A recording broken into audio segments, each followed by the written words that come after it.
Not just I would love to share another Cinderella story, I want to talk a little bit more about the Cinderella identity. What counts as a Cinderella story? Is it the fairy godmother? Is it the marrying the prince? Is it the shoe? Luckily, there are 3 amazing folklorists who've been able to compile a catalog. Allow me to introduce you to the ATU Index, also known as the Arne Thompson Uther Index. Basically, it's a way to categorize all of the different fairy tales and folk tales, figure out where they fit. The index was originally published in 1910 by Antti A. Arne, who was a Finnish folklorist, and was inspired to put this index together by other folklorists' previous works. Later on, the American folklorist Stith Thompson added to it in like the 1920s. By the way, I did look it up. The name Stith comes from Old English stiv, and the name means a steep hill.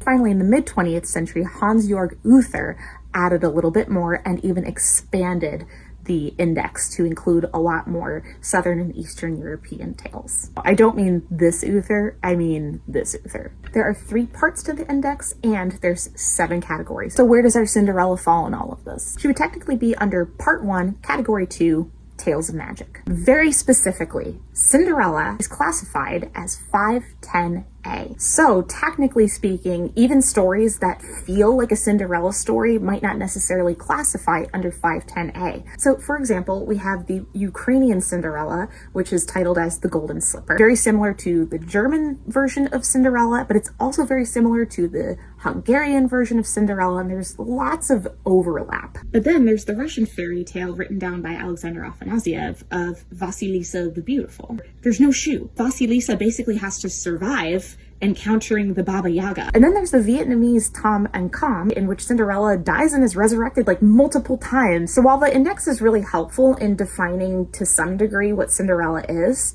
to another degree, it's kind of controversial, even if we're speculating over Rhodopis, which was my first video in the Cinderella series. Herodotus and Strabo and some of the other early writers of the story of Rhodopis never wrote anything about an evil stepmother or evil stepsisters. It was just Rhodopis, a bird, a sandal, the pharaoh. And in the midst of all of this, it feels like we're kind of losing Cinderella herself. Sometimes our heroine is just a good-hearted person who encounters a lot of misfortune and gets to overcome it. Then in other versions, she kind of has to wrestle with fate and make her own destiny. I'd like to know from you guys, what do you think categorizes Cinderella? What do you think Cinderella really is? What counts as a Cinderella story to you?